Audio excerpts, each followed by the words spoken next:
following program is rated MAL. It contains strong language. It is intended only for mature audiences. This week on the 5-Minute Warning. All right, MoeB, 5 grievances, sir, for the year. I mean, the fact that I just got called a bitch seems like a grievance. I mean, it don't even matter how you spell it. Like, that is funny. W. Brown, anyway, he be playing you, Ruben. What in the world, man? What is she trying to? She's spilling secrets. Playing who? What? I mean, I guess she's saying because I called you out about going single screen and everything. I mean, you know, I gave you a hard time, and I apologize because apparently that hurt her the most. I just want to, from the bottom of my heart, sincerely apologize and tell you that in the future I will be more sensitive to her feelings about me playing you.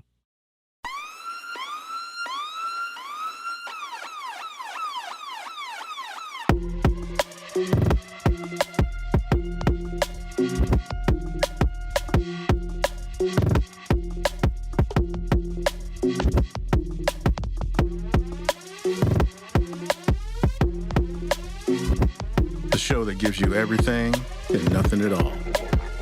That's everywhere you don't want to be. It's Ruben, MoeB, and on the ones and twos, AG.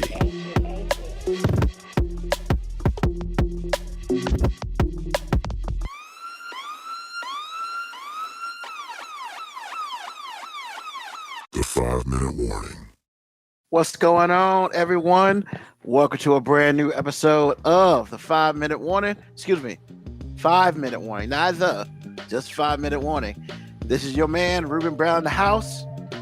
And of course, on the ones and twos, always, is my boy, AG. What's happening, y'all? How you doing? Good. MoeB will be with us shortly. And guess what, AG? What's up? You know what today is? Grievances.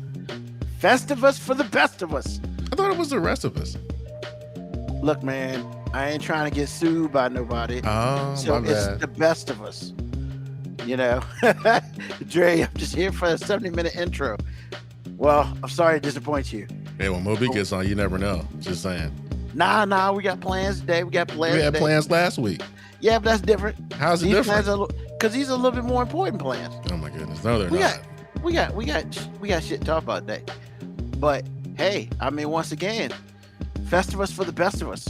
Why? Wait a minute. Now that I think about it, the idea that you even say Festivus will get you sued. I mean, possibly, but that's why I don't write it down anywhere. I mean, I could say what I want. I could say chocolate cheeseburger Oreos, but I'm not getting sued for saying Oreos. But if I write it down, so that means I can say McRib, right? I mean, it's nasty as hell, but yeah, you can say it. I mean, yeah, I did that for your benefit, right? I appreciate that. I mean, I do it again. I mean, hey man, everybody knows you say certain things, you get certain answers. Yeah, that's right. You know, because the McRib is nasty as hell. You're right. But I like saying it on the show, though. Oh man, I have to deal with that. Oh, my wife chimed in. Festivus isn't until the 23rd. Yes, she is reprimanding you. Yeah, but we're not gonna be here on the 23rd. It doesn't matter. She's still reprimanding you. And this is. If there's a woman in the room, you don't have anything. First of all, nothing belongs to you. It's not my woman. It doesn't matter. I'm on the show, so nothing belongs to you. Hey, guess what? We still doing Festivus today, y'all. I don't give two poops in a pot. Wow. We're doing it today. In a pot? Hey, in a pot. You don't want to dig a hole? You know, from someone who grew up, well, not grew up, but you know, at my big mama's house, she had an outside toilet, which meant they dug a big hole and you sat on some cold wood and you took a shit. If you had to take a shit, I mean, been there, done that, man. That shit ain't cool. Literally. Could you imagine eating something? Could you imagine eating something bad and then having diarrhea all night, bro? With an outhouse. There have been times, man. It's dark as hell out there, and you got to go to the portable toilet by yourself because your brother won't go with you because you scared enough. Hey, I mean, why you scared? Because it's dark. Man, it's in the middle of nowhere. What do you mean? Why I'm scared? And I'm under the age of I can whoop somebody's ass. So yeah, I'm scared to death. Speaking of which, got a good story for you. Okay. Actually, it's a fucking horrible story, but you'll think shit's funny. Okay. So I'm driving from the family event, right? Sure. And on the back roads, you know, and stuff, and it's dark out there. Of course it's dark out there. Right before I got to the prison, the old prison. Oh yeah, I know where you are. Yeah. Yeah. Maybe about a mile away from the old prison, going toward 58. I'm driving. I'm moving. I'm like 60 something. Yeah, it's fun. Exactly. Boom. The fuck? Bro, I don't know what animal it was, but I saw it out my peripheral. It was huge, and it hit my car. Did you damage? So I'm gonna get to that. Okay. So there's a truck behind me, like far back. So yeah, we'll talk about that food in a second. So it's behind me, right? So I stopped, you know, because I'm kind of curious what hit me, and the truck ran past me. I backed up. I ain't seen nothing on the road. See blood? I ain't see nothing. Okay. And you know, it is like 6:30. Look, man, every horror story that the black man dies first went through my head. Do you think I got out the car? No. Hell no. So I backed up. I didn't see anything. Kept going. I drug whatever it was, probably a good 2 miles. Oh, so it was under your car? Oh yeah. So I drug it, and then I heard boop. Oh, must have fell off. But it didn't fall off all the way. Apparently it grabbed something going to the back. I hear something dragging, and I heard this sound. I didn't know what it was. So I'm driving because I'm near a prison that has some people in it. Has some people in it? Yeah. You know, I'm in the middle of fucking nowhere. Like, I know where it is, but by the time somebody get to me, cancel Christmas. And then, yeah, I wasn't about to stop that car for nothing. I wasn't driving really fast because I could tell I was holding something. So I got the 58 cross that, but brakes ain't acting right. What's going on with brakes? So then I heard a doo-doo. So apparently, there's a car right behind me too. Well, the car behind me got a present. I guess it fell off. Did you see what it was? Hell no, I didn't see what it was. Do you think I was gonna stop see what the hell they are? I figured you I'm might on look in the 58. side of you with a rearview mirror. Bro, you know what could have happened? It could have still been alive. Now I ain't got time for that. No, it wasn't alive. I mean, we hope. You drug it 2 Look. miles, then something got hooked in the back, then something got hooked in your brakes. I Man, promise once you it was again- dead. Once again, have you seen Pet Cemetery? All right, then. So you already know. So, of course, I finally get to a 7-Eleven. Well, let me see what's going on. And of course, I found the only 7-Eleven that got like 4 lights, but I need to see. So, hit the driver's side front side of the bumper. Okay. So that's broken. Had a little broke on the back. The fog light, because I have 2 fog lights on my car. Mm-hmm. One of them joints gone. The driver's side fog lights, like the whole housing is gone. You hit it hard. Well, it hit me hard because I was driving, it ran to me. I didn't swerve into it. So, skid walker. Jesus. So then, you know, I looked on the rear. Okay, I know it was dark out there, but I could see some like feathers and whatnot. I was like, okay. Once again, I think it was feathers. Not really sure. I hit something. All right. I saw some blood. It looked kind of black. Last time I checked, when blood oxidizes, it's red. Why is there black blood? You know what? I'm not going to investigate that. It's time for me to go. You're not going to investigate? So I drove down.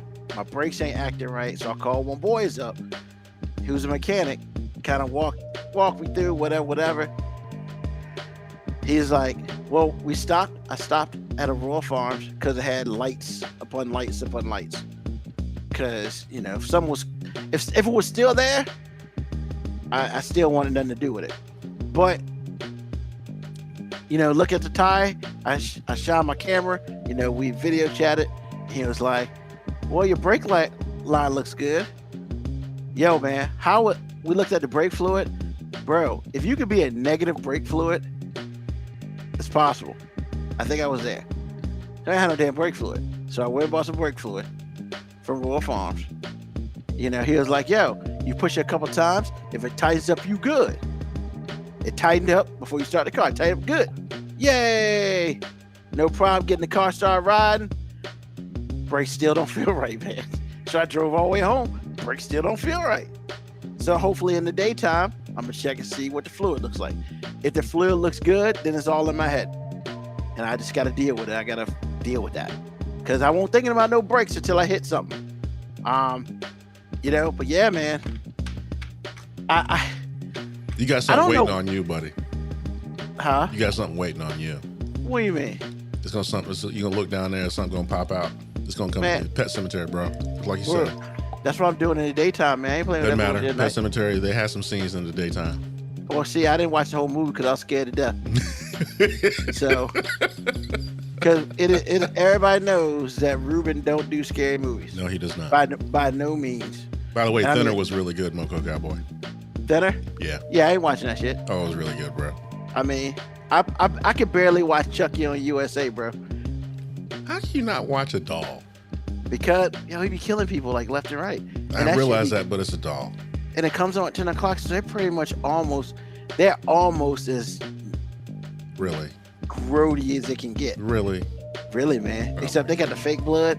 I mean, they did. The one part I accidentally saw, because it was an accident, I turned to it and I saw Chucky with a what are those things called? A chainsaw, man. Saw some woman in half, like from the top down. Yeah, I can't see that shit, man. Have you seen The Exorcist? Like once in life. The whole thing? Once in life. I will see certain things once. Like for instance, Insidious, bro. I saw that. But you know what the reason why I saw that shit? It had something to do with a young lady, and I wish I hadn't seen that shit.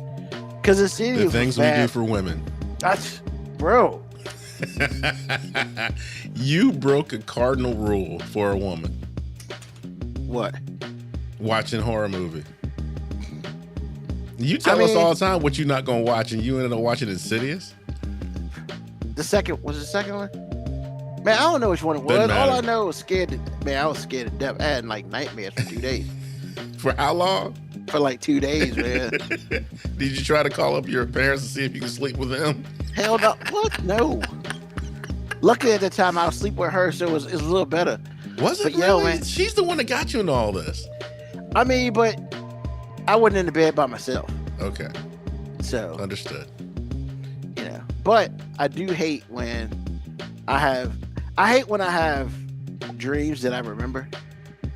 Because they're never cool shit. Like no, never. There's always some scary stuff, some scarring hold stuff. Some girl's hand and you're frolicking through the nah, man. It's always almost about to die. You fell out of a plane, you're almost about to die, and you wake up and you realize you're in a bed and you sweat like crazy, and it's like 65 degrees in your apartment, and you're just like, oh, this is that bullshit. Is that what it is? You had to look around and say that? Yeah, man, that's that bullshit. Man. But yeah, so yeah, the family thing was awesome. It's cool seeing family. I mean, but yeah, bro, Hey, was Pam there? No, she wasn't. Okay. Now Karen came down. No, Karen was there. Of course, all the family said hi and all that beautiful stuff. But yeah, it's the one, the only, the legend, MoeB in the house. What's up, MoeB? Yo, man, I want to let you know I was gathering fodder for the best of. By the way, y'all, best of is coming out. When is it coming out? MoeB, you good? Doesn't sound that way. MoeB. I think he's getting stuff together. Black Morticia Adams, what's up? We gonna let him get his shit together. But anyway, the weekend before Christmas, the first best of is coming out, y'all. So check it out. Please check it out. Oh, I was gathering fodder for the best of show. Fodder? Yes. That's what we're calling it? Yes, that's what we're calling it. Because what I heard. Yeah, he said fodder. I sure did. What's up, MoeB? He said fodder.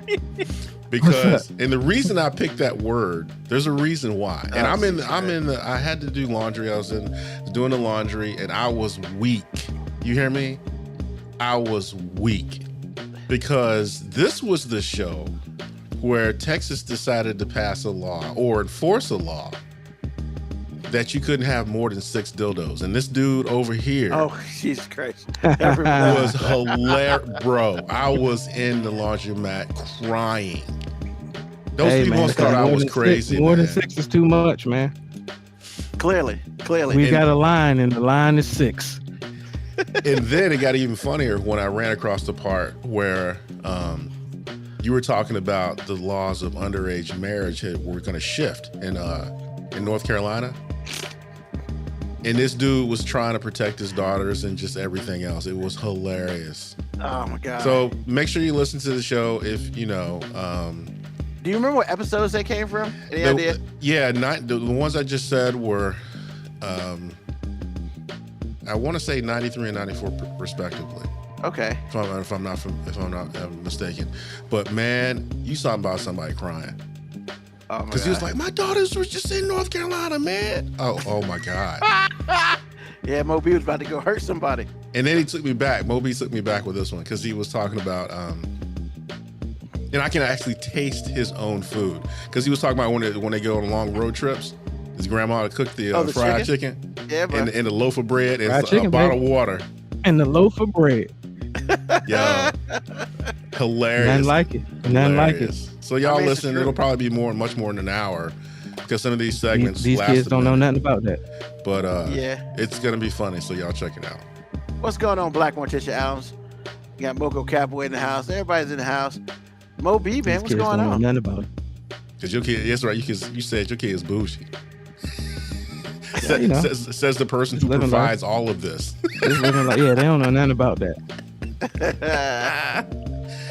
Oh yeah, did y'all win? I didn't. That's why I know they bougie because I'm the one providing. So, all right, man. You told me. So, talk to us about Saturday, man. The championship game. Didn't you send out an agenda? Look at. I did, but that's part of the intro. So, we've been talking about this for the last month. We gotta know what happened. Look, man. I mean, not really. You don't need to know what happened. I don't think the people really care about. Yeah, they do. We're invested, baby. What's up? So to answer your question, no, they did not win. Oh, they lost. How bad? They lost 14-0. That's not so. Well, bad. really, it was 8-0. They scored a touchdown at the end. What happened? But I mean, a lot of things happened. But overall, we played a championship team, and we're a ragtag group of kids that just came together. So this dude was joking on my father, but he said ragtag. Yeah, I mean, look, I'm trying to keep with the theme. I mean, were they? No, I mean, this team, like, I still think physically we were better than them, but I mean, this group has been playing together for I think 3 years, and they've only lost one game together in 3 years. So they're playing a bunch of 14-year-olds and 11. No. This team won the championship when they were minors, and then half of their team went up to juniors. So they lost in the semifinals last year. So then the rest of their minor league team came up this year, and they went undefeated. So I mean, this quarterback got two championships in 3 years, and you can tell the difference between a group of kids that's been together for a while and we're ready for it. But I mean, physically we're still better than them. And to be honest, I feel like the moment just got too big for some of the players and the coaches. I mean, this is the first year that this group, this program has been to the championships, I think 1998. Oh God! Wow. So we ain't been there in a long time. And I mean y'all only lost basically 8-0. That's I mean, look, and a lot of things went wrong in the game that made that happen. But you know, Well, I the think the rest part of moment was too. Nah, man. It's no blame to go around. I mean, the other team was good, and you know, we had some uncharacteristic things happen, and I think the moment got too big for some of the Everybody. coaches and some of the players. I mean, I think if we played them today, right now, I think we blow them out. Okay. But I mean, nerves and you know, Were people. the I kids think, nervous? yeah, I mean, everybody was nervous. Coaches were super nervous. Like you could tell. Look, man, when you're in a program that's been losing for that long, and I'm new to the program, so I'm not as invested as everybody else. Mhm. So to me, it's like, hey, this is the first year I've been here. I don't know about their struggle. I won't with them shooting in the gym. You know what I'm saying? So I don't know. But these dudes been, you know, a mediocre to bad program for years. So, you know, they wanted this super bad. So I mean, were you the difference? You and Kay is the difference for bringing them from rags? Nah, man. It was a perfect storm of like a lot of kids we had kids from other programs come. It was just a perfect storm of talent and stuff. Nah, I'm definitely never gonna give myself that much credit. And yeah, Cadence is good, but I'm not gonna say that she is the reason. Like, we just had a whole bunch of things line up well one year. And honestly, I think we're going to have the same thing that happened to that program, where half our team is going to go up to seniors next year, and the other half's going to be on juniors. So, you know, it might be a gap year for both. And then next year or the year after, I think if everybody stays together on the seniors, I mean, it might be us two again in the championship. So is Cadence moving up, or she got one more year? I mean, no, she got one more year. So are you? I mean, I think some of the senior coaches want her to go up. Yeah, because she could probably do some work. But I mean, look, honestly, if she went up to seniors, she would be a serviceable player. I mean, the problem is if she stays in juniors next year, like, she could probably dominate, but we don't know how much better that's going to make her. And honestly, if she wants to keep playing football, which she does, I think part of me is just like, she needs to start playing with people who are probably physically stronger than her and stuff now. So she not only get used to it, so she can realize that she better get some technique down, because she ain't gonna be bigger and stronger than everybody forever. I hear that. Like, I hear that. them male hormone genes will kick in eventually for the rest of the guys. She will not be the biggest person on the field. I mean, so do you work with her on like blocking and stuff like that? Or I mean, look, I'm just asking. Yes and no. I mean, yes and no. I mean, of course, that's the position I coach, but I mean she's also like, 10, so yeah. I mean, no, I mean, we work with her, but I mean, you know, it's sometimes hard for me to coach her, not because it's hard for me, but I mean, I realized that as a kid, you know, she don't necessarily want to be coached by me all the time. That's why it might be a good thing if she leaves too, so she can get coached by somebody else. So I guess the next question is, if she goes upstairs, are you going with, or you're done? Hey man, it is too soon for me to commit to anything. I don't want to come out here sounding like Coach Prime and talk about how I'm ordained to help the HBCU and restore glory to the black culture, only to leave. So I ain't gonna commit to nothing, because I don't want to be that guy. Okay, that's fair. That's fair. Well, I mean, since you brought it up, let's go into some real talk. So let's talk about Deion Sanders and how he has destroyed the HBCU community. How did he do that? Well, hold on. Before we get into that, remember this is Festivus, and AG, man, what were you destroying? A bowl of cereal? Oh man, yes. Cool. MoeB, you eating anything? No. Oh, you're a terrible guy. I literally just walked in the house like 10 minutes ago, man. MoeB was like, no. Bro, I just walked in the house 10 minutes ago, man. I mean, You got right. leftovers. You got real food. Yeah, that's right. Because it's Festivus for the best of us. I mean, look, and nothing for the rest of us. I mean, that's a personal choice, sir. That's a personal choice. Hey, man, I mean, you could go get a McRib or something, that nasty ass shit. But No, I'm good. I mean, you know, just making sure. So yeah, if you ask the right people or the wrong people, depending on how you feel, Deion Sanders had destroyed the HBCU community because he has left them because he promised he would stay and he would change HBCU football. When did he do that? Yeah, that's what I'm saying. He never promised he'd stay. Exactly. But depending on who you talk to, because he always said he would he'd be stupid if he didn't entertain other jobs. And plus, he's a coach, because that's what happens when you go from one coach. Hey, I'm at this level. When you succeed here, you move up.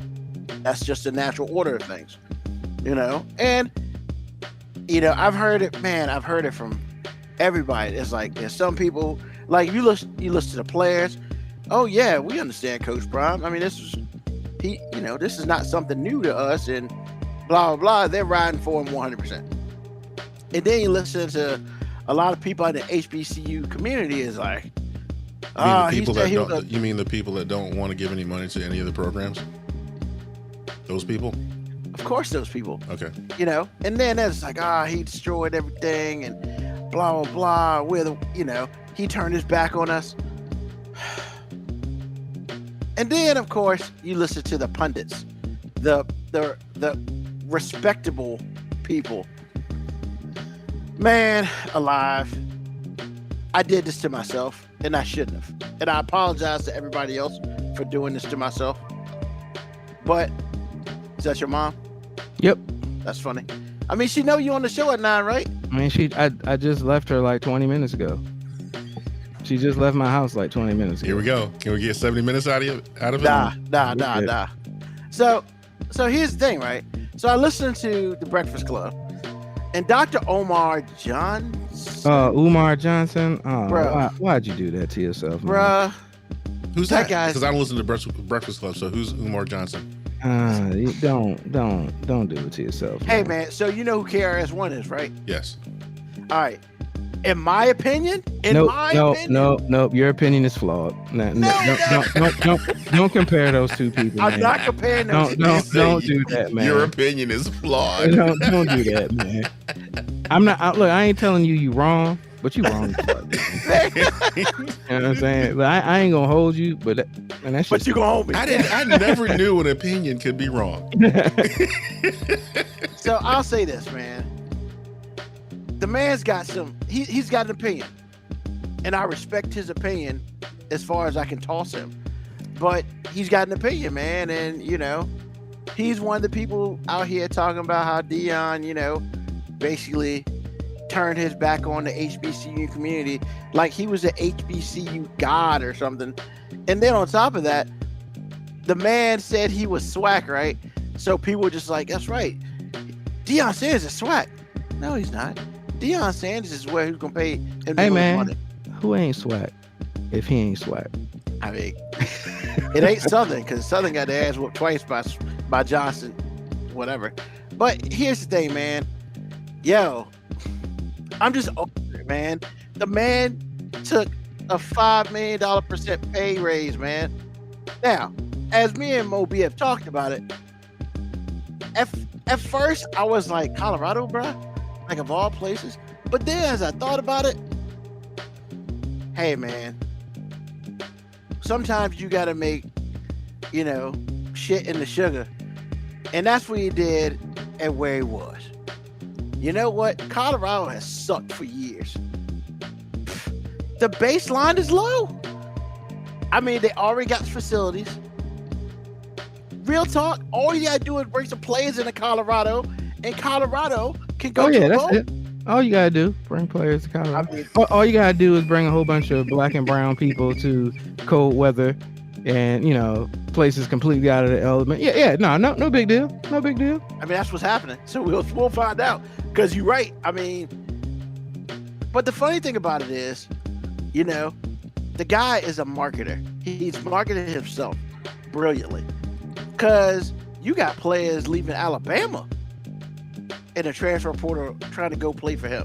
Like, you got 3 and 4 going to him. Yeah, because they know whether the school's good or not, they're gonna have attention. And if your desire is to go to the next level, you need eyes. Yep. And then of course, everybody's like, well, he left the college he left at. What about that? Hey man, He's bringing, somebody quit Mississippi. The coach of Mississippi Valley State, who was in a SWAC, quit. And now he's going to work for Deion. He was a head coach going to work for Deion. Head coach of Kent State going to work for Deion as a coordinator. Bro, you were the head coach of a middling college team. But he knows that Colorado, he's going to get some. If they do all right, they're going to have eyes. Exactly. The defensive coordinator from Alabama left to go play coach for Deion. Are you kidding me? Yeah. I didn't know all this. Okay. Bro. Deion was in that Aflac commercial with Nick Saban. Was like, hey, man, you better call Aflac and get some protection for your defensive coordinator. I hope he was insured. So, I mean, like, wherever he goes, there's attention. It's almost like if you're an HBCU coach, that's where you should be forever. Why? You can't better yourself? I don't understand. We should applaud the fact that he left the HBCU school to go to a Power 5 school and pretty much say, hey, everyone, this is how you do that. Now, everybody ain't him, but this is how you do it. Now, in the grand scheme of things, Colorado's going to be interesting because they suck. And they pretty much like, hey, if you don't want to work hard, you can go ahead and transfer portal. That's pretty much what he said. And I think that's fair, because, hey, if you're not working hard for Deion Sanders, why are you here? And some people are leaving to go to the transfer portal. So, I mean, it's going to be interesting. It's going to be interesting at the very least. How much time are we trying to talk about this? Well, I'm just trying. So, I mean, we're not going to talk about this too long, but I kind of want everybody's opinion on the whole Deion situation. Then you don't want my opinion if we ain't going to talk long. I mean, we can't. How long? Wait, like 30 minutes? Nah, I'm just saying, like, it's not a 30-second opinion I have about it. That's fine. It's very layered. So I'll let AG give his opinion. Oh, mine's gonna be really short. The dude never promised anything. He did really well while he was there.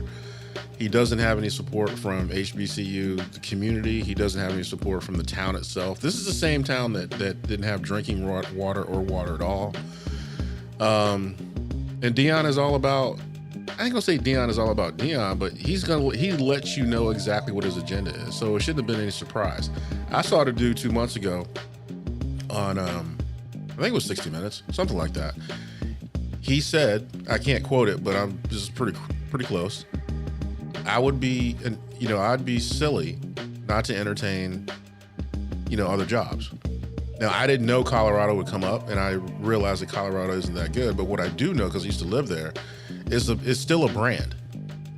And so when I saw he took it at first, I was kind of like, Colorado, bro? But then I was like, not bad.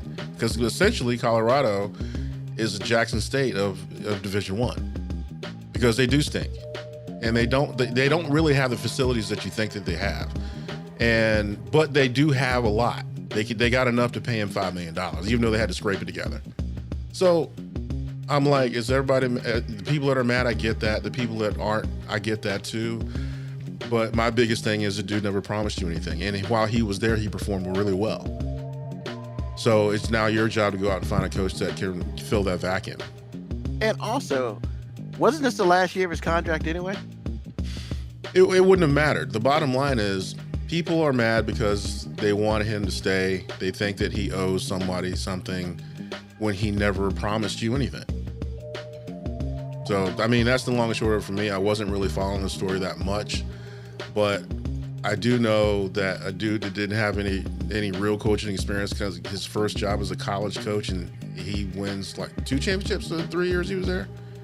Two SWAC, yeah, 2 SWAC. That's not too bad. So for this guy to turn down a job because you want him to stay in an environment which, black folks ain't supporting, I don't know about that. And the reason I say that is because, everybody on the show knows I'm a big NASCAR fan. Black people complaining that there's no black drivers, but I'm saying to you that I don't see anybody out here, black people with money, trying to own a team either. You want black drivers? Buy a team. Other than Daughtery. True enough. So I'm like, you might want to get that together. Things ain't free. So anyway, that's my opinion of it. It's a short one because I don't know a lot about it, but that's what I see on the surface. So go ahead, MoeB. Kanye West, Kyrie Irving, Deion Sanders. And I put those three names together for a reason.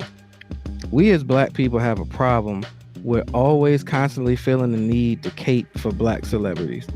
Like, I don't understand both sides. I don't understand the people who are diehard he's destroyed the HBCU people, and I don't understand the people who are just like, yeah, Deion, way to go get your money, because like all of it seems weird to me.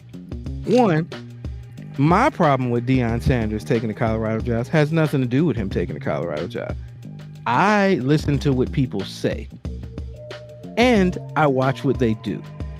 The one thing Deion Sanders throughout his lifetime has shown that Deion Sanders is going to do what's best for Deion Sanders. And that's just who he is. And if you want to say that's me being a hater or whatnot, no. Because, Ruben, your argument was like, yo, he's getting $5 million from Colorado. Why wouldn't he go? The first thing Deion Sanders said at the press conference, this ain't about chasing a bag. So why black people defended Deion Sanders' decision if the first thing he said was, this ain't about getting a bag? Second of all, when he took the job at Jackson State, he said the reason he wanted to take the job is because he wanted to give young black men a place where they could harness their talent in an environment that would appreciate them. He said he felt like God had ordained him to do that. So when you start off with that, and then 2 years later, you like, all right, I'd be stupid not to go fuck with these white people's money. I got a problem with that. Like, once again, I don't care that he went to Colorado. I just think it's really weird that people keep caping for him for doing it. Like, let's call it what it is, man. This was a selfish decision because Deion's long game has always been, I'm trying to get as far up in coaching as fast as possible. Because let's be honest, if his name wasn't Deion Sanders, he would never got the coaching job at Jackson because he had no coaching experience. Oh, he had none? Other than his own high school, his own charter high school where he cherry picked players from all over the place. Okay. So I mean, he really had no experience, yet he became a head coach overnight. So once again, all Deion Sanders' moves has been what's best for Deion Sanders. Now, I do have a problem with some of Deion Sanders' statements because sometimes I think Deion Sanders is a bit tone deaf, and it's easy to be tone deaf when you're too busy celebrating yourself like Deion Sanders does. Because don't nobody love Deion Sanders like Deion Sanders. Like, honestly, I believe if Deion Sanders gets to heaven, he'll be like, Jesus, don't nobody love me more than you except for me. Wow. That's a lot. But I mean, like, it's so I guess to put a pin on this, like, I don't care. But the tone deaf part of it, like, I heard people celebrating his little thing he did when he met the players at Colorado. And maybe because I'm a coach, I heard it so much different than, other people who were like, yeah, Deion Sanders going there and not playing. He telling them boys, you got to work harder, you got to go. But I didn't hear those statements. What I heard is he was telling people, y'all guys don't appreciate the opportunity you've been given. Everything about y'all has sucked because y'all don't appreciate the things y'all got. Y'all don't know how to work hard. You don't fucking know these dudes. You don't know what struggles these dudes come from. Yeah, you came in here being prime, saying, hey, I got all the answers because I'm the chosen one. And it's like, cool, I get it, Deion Sanders. Like, you're going to bring attention to them. And the one thing he did for HBCUs is he brought attention to them. And I feel like the people who are mad at him for leaving the HBCUs, they can go suck a dick. Because, I mean, he did more in like 3 years than anybody had done, since Eddie Robinson from Grambling, 30 years ago. Like, but at the same time, the fact that he didn't have a press conference thanking Jackson State doesn't sit well with me. I mean, as soon as his game was over, he didn't even interview. He didn't even give media attention. As soon as their game was over, he left, flew straight to Colorado. No, like none of that jibes. Like, I get it. To the team. Yeah, I get it. Like, Deion Sanders, like, you did a lot for the HBCUs, but like at the same time, they gave you an opportunity when they didn't have to. So I feel like as much as you did for them, they did stuff for you too. So the fact that you didn't go out your way to like thank them and show appreciation, I guess maybe he'll say, well, I told them the mission wasn't done. We still got another game to win, but that's not the same thing. So like my thing is like, I just don't get the whole, we got to support a black guy and cape for him no matter what, because he's popular and he's a celebrity. Like, look, if you got an opinion about Deion, let it just be an opinion about Deion, not an opinion about Prime or Coach Prime. Like, Coach Prime is a guy. He's a really good marketer of self. And that's who he's always been. And all this noise he's talking about Colorado, if they were to go 10-2 next year and get to a New Year's Bowl, he gonna deuce on them motherfuckers too. That's just what he's gonna do. Oh yeah. I mean, because he's in it for him. And when he, he has interviews like, it's about the kids, man. It's about the kids. I'm trying to give these young men an opportunity. It's like, no, you're not. I mean, maybe that's a side effect of what you're doing, but like, bro, that's not, because if that's really what you were trying to do, you would have stayed at Jackson State and been like, nah, my job ain't done here, because until HBCUs have even more support, because we can say, yeah, they didn't support them, but man, it's been 3 years, man. Like, no program turns around all the way in 3 years. Yeah, you might get some attention in 3 years, but like, he could have turned that place into like a North Dakota State, like into a place where it's like everybody respects it as a power school anyway. And it would have inadvertently lifted the HBCU. And all these people who say he did wonders for the HBCU, Bomani Jones made a great point this week when he was just like, all right, if he did so much for the HBCUs, name 2 players. You can't. Oh, I'm sorry. Other than his sons. Yeah.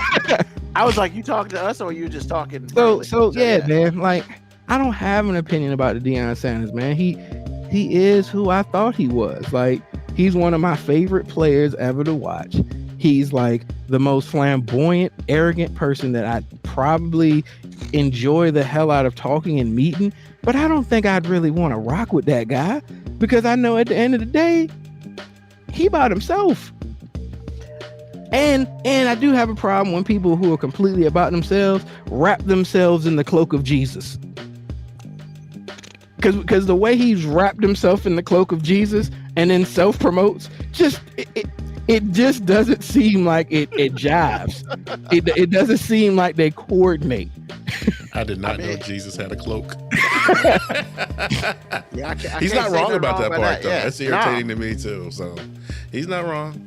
I think it's funny that people were shocked that this happened. Yeah, I thought it was funny that people were shocked too. Now, yeah, part of me was, I thought the same thing. I was like, Colorado, like, because me in my head, I was like, dog, if you just waited, you probably could have got a better job. But then again, I thought Colorado's the perfect place because the bar is so low that if they just do a little bit better, he looked like the man.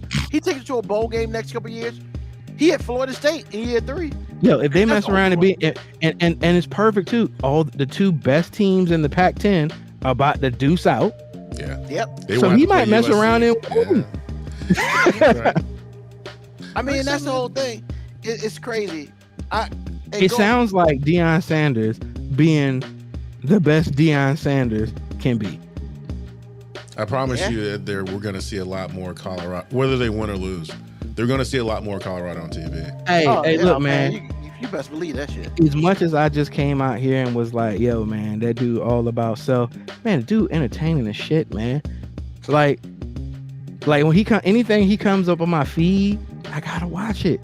Cause I'm just amazed that somebody can be that arrogant, that conceited, that self-consumed, and get marked as such like a God-fearing, like, do everything for the people type guy. I'm just like, dog, you are a fucking unicorn.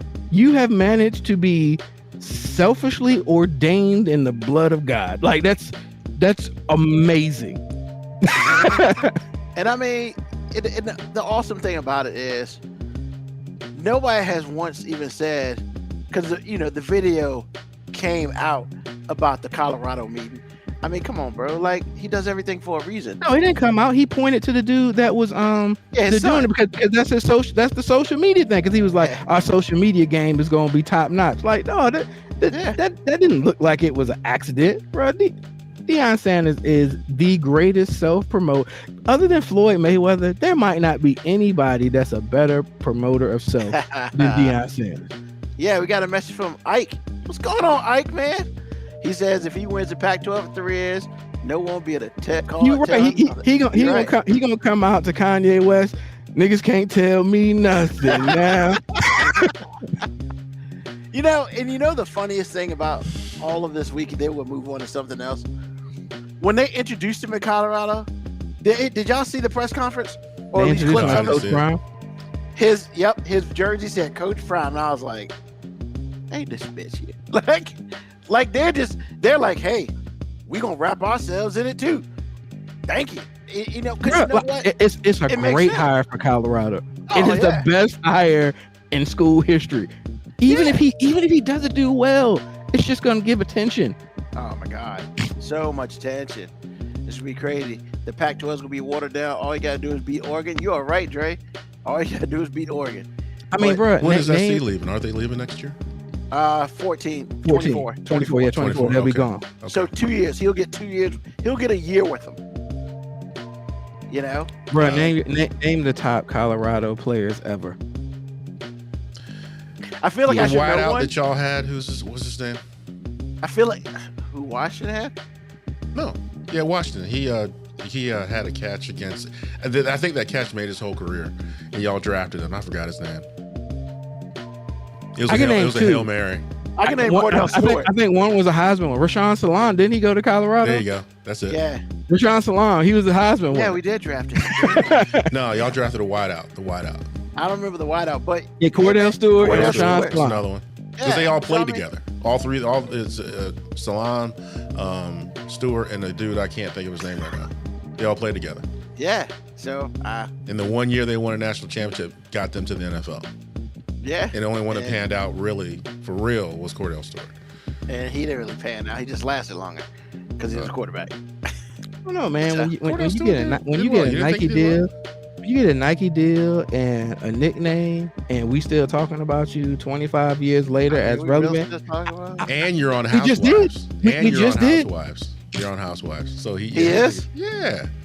Man, I don't watch that shit. I didn't think that you did, but I'm just letting you know. He's got a girl, one of the ladies on the show. I think like this was like 4 or 5 years ago, maybe even longer. So she rich and he just up there? No, he's got a little bit of money. I mean, I didn't think it was broke, but Housewives, man, use those Yeah, people. like I said, he had a Nike deal. You know what I'm saying? So you got a little money. All right. So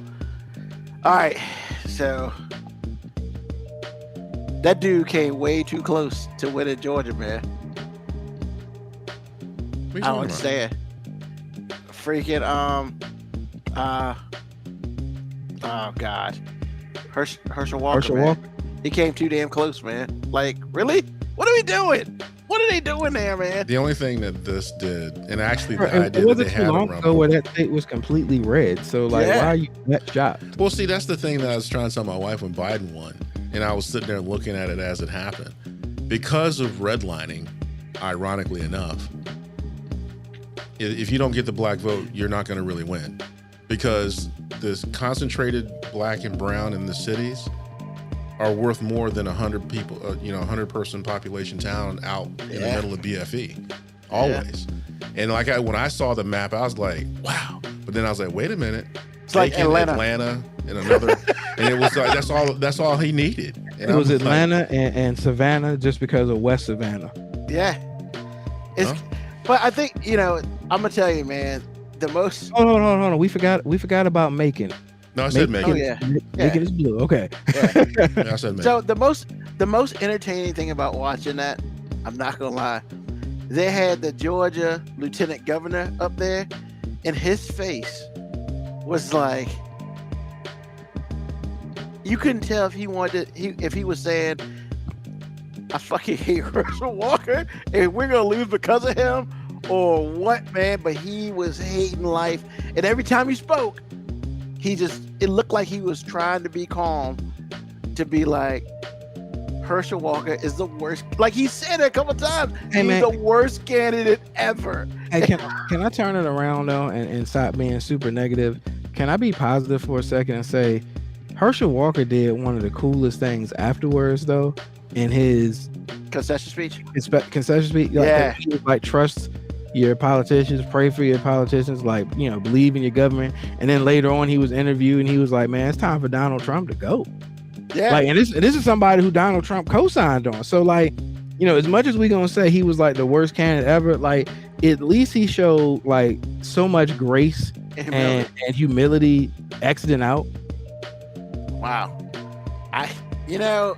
That's an interesting comment. You know, yeah, honestly, if he didn't say some of the stupid things he said, and if he didn't have like 28 baby mamas that he had paid for abortions on the side that people found out about, and if maybe his son didn't come out and be like, hey, you're the worst father ever. Yeah, like if some of those things don't happen, he probably does win. If one of those things don't happen, he probably does win. I don't You're know. right. I don't know. I think if he'd And came out, don't give those white people credit, AG. What? Don't give credit. Because I feel like you're about to say, nah, I don't think it would have mattered. Herschel Walker wouldn't have won. Nah, I was Okay, I'm about to say, don't do it. Don't do it. I just feel like it. I guess for me, it shouldn't have never came to that, but it shows me who we are as a country that it did. Exactly. I think it's interesting how the last 2 election cycles, Georgia has had runoffs, and if I'm correct, tell me if I'm wrong, MoeB. If I'm correct, the government pays for the runoff, correct? I believe so, because that's a state mandate. That is a lot of fucking money, man. Hey, man, can we say that Warnock is like the dude that can't be beaten extra? Oh, yeah. Overtime, man. Overtime is that dude. Yo, but it's not even just him, man. Stacey Abrams can't win her own elections. But God damn it, she can help you win yours. Yeah. She's the black chick on Scandal now, man. She's like, hey, I can win your goddamn. She's Olivia Pope. I can win your damn election. This is what I want to ask all of y'all. Warnock can win, but Abrams can't beat the governor. So what is that actually saying? Because she still has the same city centers that helped Warnock win. So what's the deal with that? I never really truly understood it. Maybe, and as 3 guys up here, maybe we're blind to it. Maybe that's just a little bit of misogyny. Maybe some of these same people, same males that have no problem voting for Warnock ain't about to vote for Stacey Abrams. Okay, so just her being a woman is just too much. Maybe, and look, I have no evidence to prove that. I know Lauren will agree to that because she's been teaching me about a whole lot of things. Once again, Alex, I have no evidence. Also, sometimes it might be easier because some people are better at running a campaign for other people because she's a ground level troop. Like she rallies people. And it's probably a lot easier to rally people for somebody else than for yourself. But is she really well funded? That's the other question I had. Yes. Oh, she is? When she hits the ground, people come out. But I think and she's got the hip hop community backing her. But like Killer Mike be out there. Yeah. I know. What I'm saying to you is she well funded. I didn't ask you if she had human resources. I asked you if she had money. Well, that kind of goes hand in hand because she raises a lot of money. But it's weird. It's like it's probably easier for her to raise money for other people. That might be a weakness. Than herself. That might be a weakness. I can't believe that this woman, I mean, as much as I admire her, I still can't believe that she hasn't beaten the dude that she's got to run against. It'd be different if she was running against somebody like her, but she's not. She's running against an idiot. And I'm sitting here going, how does that happen? Twice. I mean, here's the thing, right? You know, we could call him an idiot, but clearly he understands what his base is. And see, I would say, like, if you look at the Warnock numbers and you look at her numbers, because they talked about it on CNN, and it's like, I think the misogynistic part is probably part of it.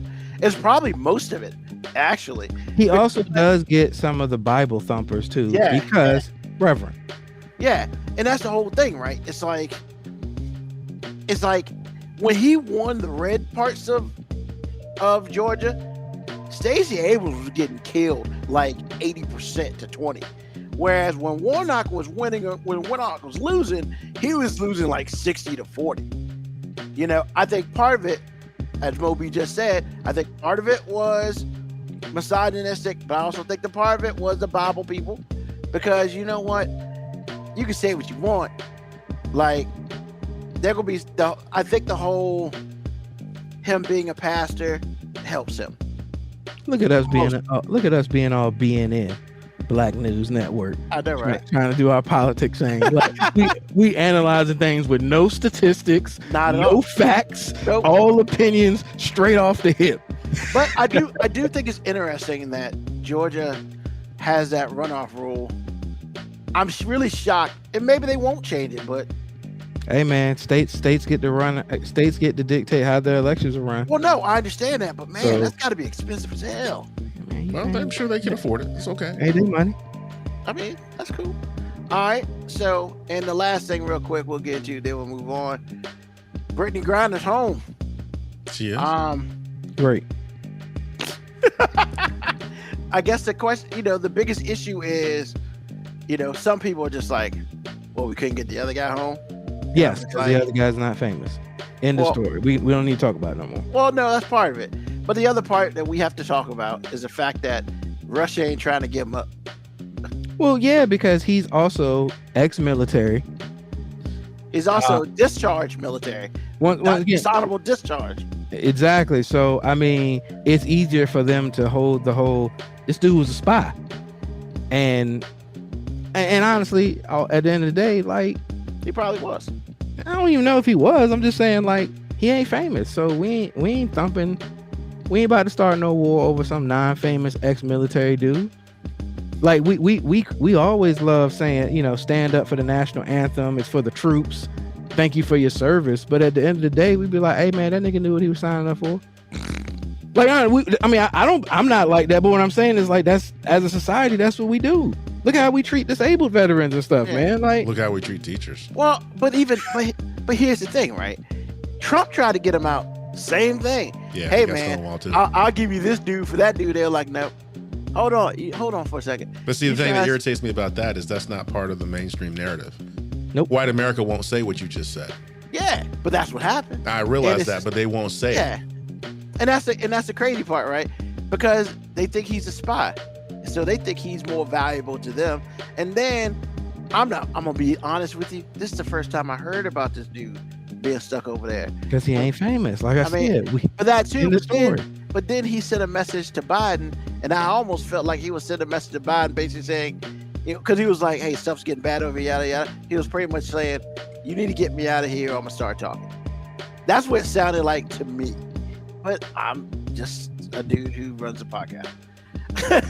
But that's what it sounded like to me. So to me, it sounded like he knew that once we gave up Brittany, he's like, well, I ain't never going home now, because Brittany was his best way home.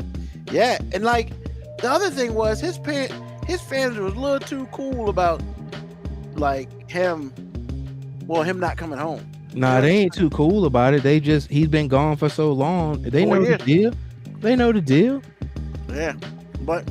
And honestly, because they said his family was notified before the public was notified of Brittany, and they probably was real. They're probably like, look, man, he's out this or whatever. We trying, but I mean, that nigga ain't coming home till they want him to come home. All right. But glad she's back, all that stuff. So we'll keep it pushing. AG, rise and shine. What's up? Collateral damage. I talk to my wife about this quite often, and it's starting to happen. So what I mean by collateral damage, obviously everybody knows what collateral damage is. If I want to shoot somebody, but then I use a gun too big, and then 20 other people get killed, and I'm only trying to shoot one person. Okay, so that's collateral damage. All the people that died that weren't supposed to die. So what's happening with, why I said that was, there's a school here, a local school, y'all might know it, Maury. And the school itself as a structure is having a lot of issues. The trick is, well, this is not the trick. What they're proposing is to just tear the school down, because I don't think that the school can handle upgrades anymore at this point, because it's a historical building. It's old. Yeah, really old. And they just lost the state football championship. So what I'm saying is, my first question to Lauren was, whoa, wait a minute. How are you going to tear down MoeB, and MoeB services some very wealthy people?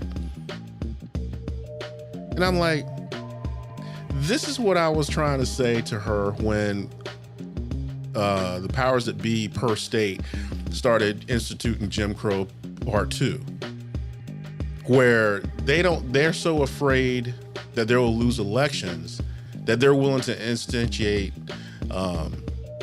not labor laws, but voting laws that not only hurt black and brown, but hurt rural white. So sacrifices have to be made. So only thing I'm saying to you is, I'm not really saying it to us as much as I'm saying it to mainstream America, is don't think that the powers that be that look like you won't put you out to pasture or won't put you out back if they think that you need to serve the greater good. So you out here with us, you don't look like us, but the same thing is happening to you. So like I said, if something big enough happens, or there's so much fear, they will sacrifice you for their idea of the greater good. So that was what's on my mind as to Rise and Shine. And I'm thinking it's gonna happen more and more, because you're talking about a percentage of the country that used to be 90 40 years ago that is now in the mid 60s. So as that number decreases and decreases over time, you're going to have to be much more surgical. But when you're talking about millions of people, you can't be surgical. You're just gonna have to blow it all up. So good luck to mainstream America in the coming years, because this problem's not going away. So that's Rise and Shine. Awesome. I mean, because remember, a lot of states tried to do that for the election. There was a lot of redistricting going on in a lot of states, and it backfired so bad. Well, it didn't backfire. It didn't backfire here, but it did backfire in a lot of places. But see, that's what I'm trying to tell you. Yeah. Because a lot of people, Hampton is not all black. Newport News is not all black. It has a significant portion of it that's black, but it's not all black, not even by a majority, not even close. However, they were so scared that they gerrymandered it. And that, I'm sure there were some other things, but as far as I'm concerned, the major reason why Loria lost is because of that gerrymandering. And they did it on purpose because they learned that from that behind whipping they took from the presidential election. And so, and I told Lauren that too. I said, they're going to learn from this. You wait in 2 years, they're going to learn from this. And sure enough, because I was really excited to vote for that. And Lauren was like, we can't vote for that. I said, what you mean? They redistrict everything. Yeah. They redrew the lines. I was like, oh, that was cool. I hated it, but I respect the hustle, because that's what you have to do when you're actually a loser trying to win. So I'm just letting you know. This is not going away. This is going to get a lot worse, because like I said before, when you're 90% of the country, it's easier to do, or you don't have to do it at all. When you're almost half the country, but you have to do something that's sweeping, you can't be surgical when you're sweeping. You're going to destroy a lot of good to run away from to try to destroy the bad. So just letting you know, mainstream America, welcome to my club, because it's coming. And they will sacrifice you for the greater good. Just let you know. Yep. Yes, they will. MoeB, what you got for us tonight? All right, man. So this is gonna be the weekend vent. I got a lot of stuff to vent about, and I know that's the theme. We're airing grievances, but this ain't got nothing to do with my grievances. Yeah, we ain't got that yet. This ain't got nothing to do with that, man. This is my weekend vent, man. I had an interesting weekend. So in one day, I, as a coach, suffered 2 losses in a championship game in the same day. Which, I mean, look, that doesn't really make me upset. I mean, it sucks because, we lost football championship, and then both my daughters who play on the same basketball team that I coach, that apparently I'm the head coach of, and I didn't find out about that until yesterday. I didn't realize I was the head coach.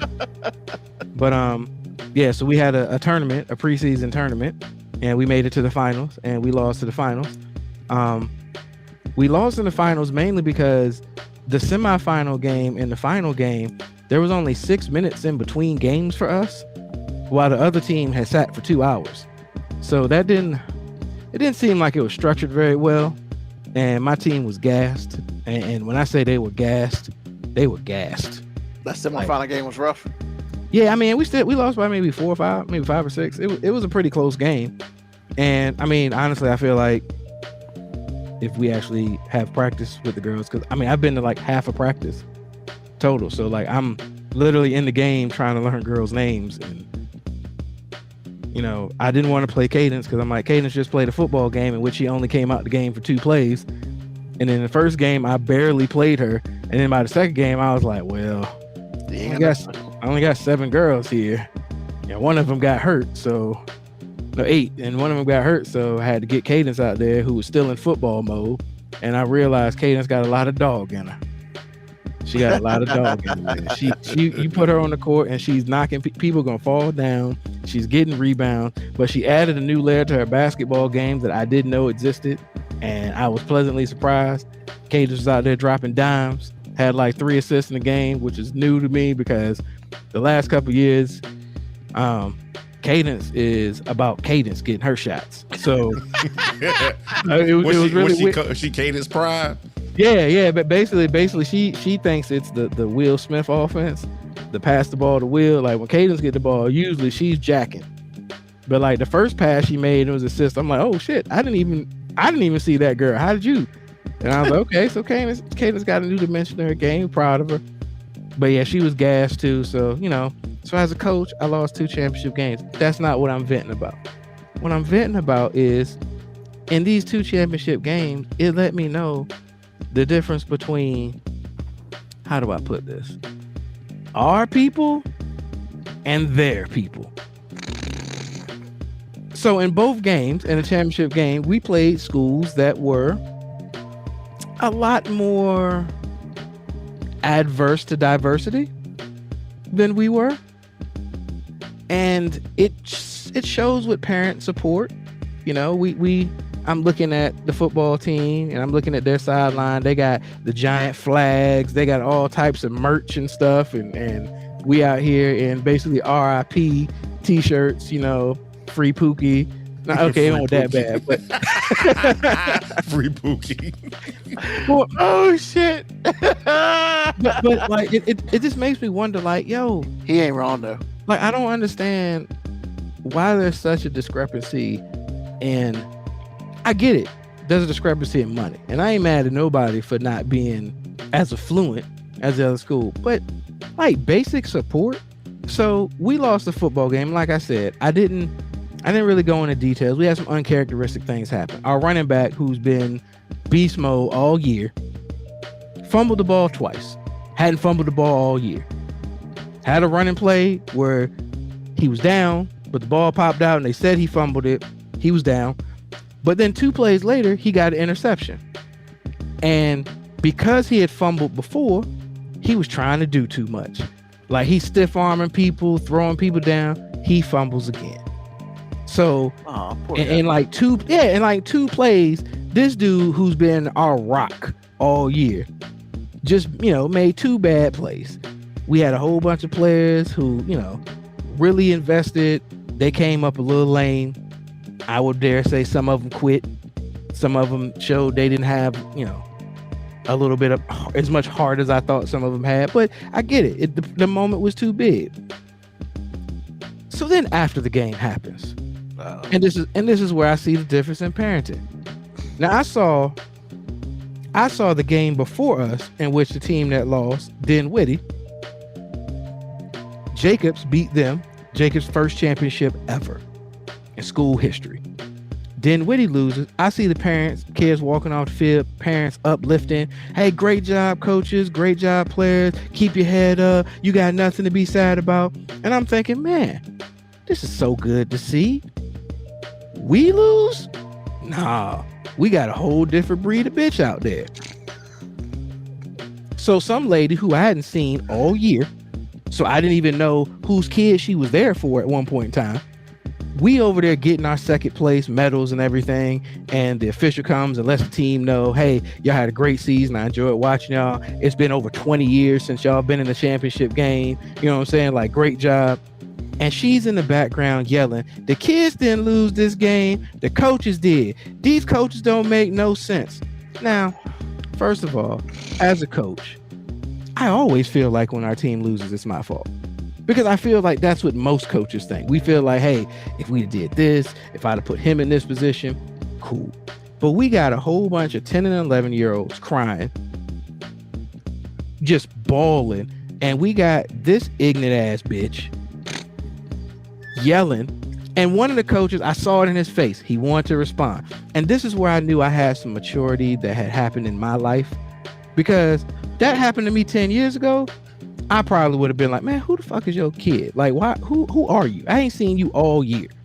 But I didn't. I looked at him and he was I said, hey, man, let's not even respond to this bullshit, man. It's about the kids, man. We gonna go opposite prime on this. It's about the kids. Opposite prime. And he looks at me, he was like, yeah, man. He's like, I don't even know who that is. So it's still going on. Now some of the parents come defending the coaches. Now, don't get me wrong. Did we have a couple coaches that, probably didn't have their best performance as coaches? Yeah. Did we have a coach that kind of acted like a little bit of a bitch? My opinion, yes. Once again, time and place. You got your 10 and 11-year-old crying here. We don't need that right now. So some of the parents came defending, my wife included. I'm just like, hey, let it go. Don't even matter. The growth that happened in me. So then I felt like it was a petty move, but then I realized later on it wasn't petty. As she was still yelling, I finally realized what kid she was there for. I don't know who she is to this kid, nothing. He's one of the heart and souls of our team. Had the game-winning touchdown for us. Well, the touchdown that put us in overtime last week. Hardest working kid on the team, man. One of the hardest working kids on the team. She's still yelling at. I walked straight past her and started talking to him. Basically was like, hey, I love you, man. Proud of you, man. Like, you ain't got nothing to be sad about. I can't wait to see what you're going to do on and off the field the rest of your life. Because, I mean, he's not only is he a good football player, he's a great-ass kid. Okay. Great-ass kid. I hug him. I'm like, hey, man, I'm going to follow you forever, whether you here or not. Like, if you in the area, I'm going to try to follow you forever. And she's still yelling the same shit. And she's like, yeah, I said it. Yeah, I said it. And I'm like, thinking to myself, bitch, I'm not even giving you attention. Like, who are you even yelling? Like, who are you putting on this show for? So that's part of my weekend event. But I just want to know, man, why it's always got to be us, man? Like, how come we couldn't have the same parent reaction that I saw the Miners have when all the parents were like, hey, great job, coaches. Hey, because, I mean, our kids played hard. We did something that ain't been done in 20 plus years. You lost by 2 touchdowns. Yeah, and we really lost by 1. Yeah. And our best player had probably the worst fucking game of his career. He's already bawling about it. And, now it's our fault. Because I'm like, hey, when we were winning, won't nobody like, hey, the coaches won that game, not the players. Because a lot of these kids were on the team last year and they was stinking the shit up. So, I mean, yeah. I get it. And then I'm thinking, hey, if your kid fucking up at school, I'm not going to be like, hey, that ain't the kid's fault. That's your bitch ass fault for not, home training your child better. Like, so, I mean, like, man. I just want us to do better, man. And like, it really made me mad because it stole. Wow. I mean, look, put that on the board. W Brown 81. Because it stole the joy out of it, man. Because like, I'm not saying there was joy in us losing. But what I'm saying is, man, like I've been saying all year when y'all talk about the team, hey man, not only are we super talented, man, we got like some of the best like kids. Like I'm just like, yo, these dudes are awesome. Like they're just good human beings. Like we don't have no discipline problems. Like we don't have none of that. And then this stunt double from Color Purple looking ass bitch gonna come out here yelling. Wait a minute. Stunt double from Color Purple. Yeah. Wait a minute. First of all, who is she stunt doubling for? Oprah Winfrey. I mean, pick one. Wow. Danny Glover. Like, I mean, Danny Glover. And look, that man, was look, hilarious. I don't mean to attack the female. That's not cool of me. But that's how I felt in the moment. Like I would never. And once again, why I didn't respond to her, because I'm just like, hey, man, I ain't here for you. Like I've said it many times. I love coaching kids. Fuck the parents. I'll say that in front of parents. Like, I don't care. That's how I feel. Not all of them, just that bitch. And all the ones like her. So yeah, man, that's my weekend vent, man.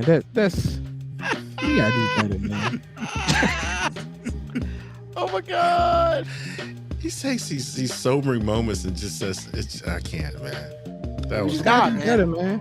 Like I'm 100% with you. Yeah, I couldn't even like really fully console my own daughter who's crying and sad, because I mean, don't nobody want to win more than her. Yeah. Like that, I mean, but you know, we got kids balling. You got this chick yelling for attention. Like, I so bad wanted to be like, would you shut all the fucks up? Or I was like, hey, does somebody have a syphilis full penis to put in her mouth?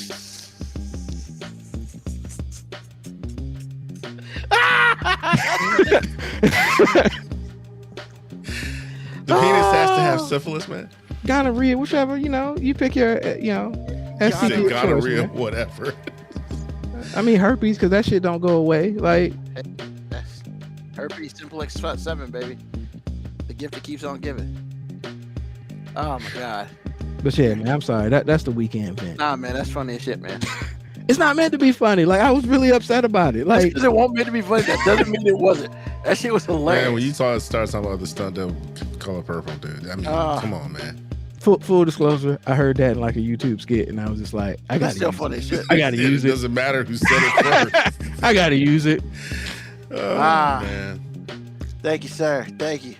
So it's time for us to celebrate our Festivus for the best of us. And of course, what we do every year, because we don't do feats of strength, because Did we do it last year? You can't say we do it every year if we didn't do it last hey year. man, be quiet. I was damn it, Why man. are you trying to ruin his thing? I know, right? Sorry, man. My bad. Damn, My I bad. can't hide nothing. My bad. See, that's Do, that shit, do your man. thing, Prime. Do your thing, That's- Prime. Wow, That's that shit, let's man. go. Hey, you call it what you want, man. I mean, see, that's a grievance right there, man. We can't. So yeah, man. 5 grievances of the year. We'll start with AG. You know, AG, what are I your 5 struggle. grievances? I struggle to have grievances because my life is good. But I did come up with. Did you just cut all of us off, man? What's the problem? I hit the wrong button. I I don't even come for you, man. That's what you gonna do? I'm sorry. This This dude is the said wrong we button. gotta put the camera on the person that matters. That's right. Get my Y'all light wrong. wig off the screen. I gotta get the help off the screen. Wow. The help. Oh, y'all wrong. My bad. Go ahead. Like AG. on Blind Side where they took the picture with the black guy. Like somebody called, like, I'm just gonna come out and say it. Did you know there's a colored boy in your picture? Somebody like hit Ruben up. Hey, I'm just gonna say it. Did you know you had two niggas on the screen with you? And Ruben's like, oh my bad. I got you. You're so wrong. We got limits. We got limits. Y'all so wrong. All right, go ahead, man. Well, like I said before, I struggle to have grievances because I got a pretty good life. But the first grievance I have are doctors that gaslight their patients. Do your fucking job. That's all I'm saying. Do your job. You've gone to school for X amount of years. You've done this, you've done that. Listen to what your patients have to say. Drill down, ask a colleague.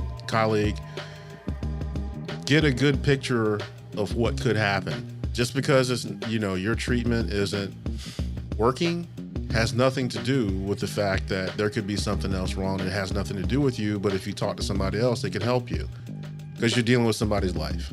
Do your fucking job. Number 2, spreading false narratives.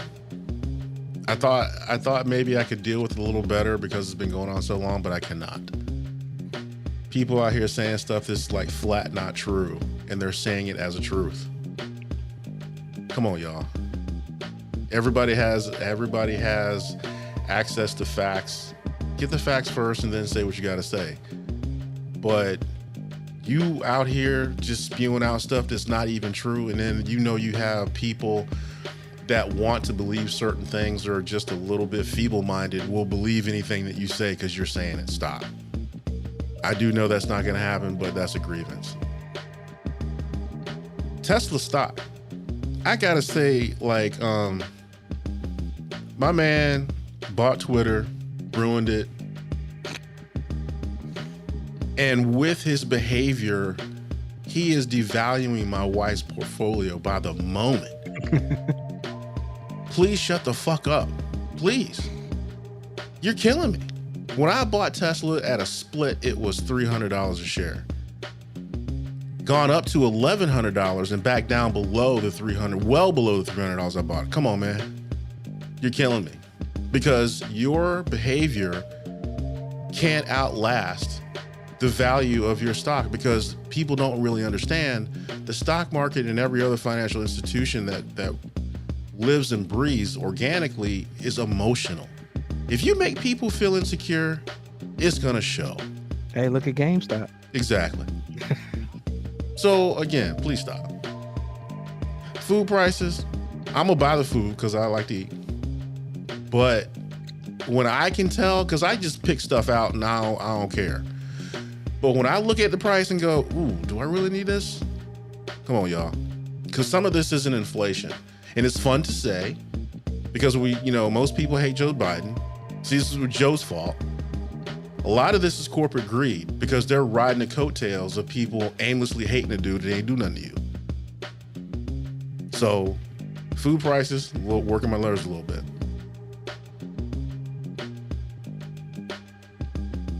And the last thing is the power to make your own biscuits is the worst thing ever. Because see, now I don't have to go out to McDonald's and I can do it anytime I get ready. And the more I do it, the better they taste. It's the stupidest thing ever. I hate my life, man.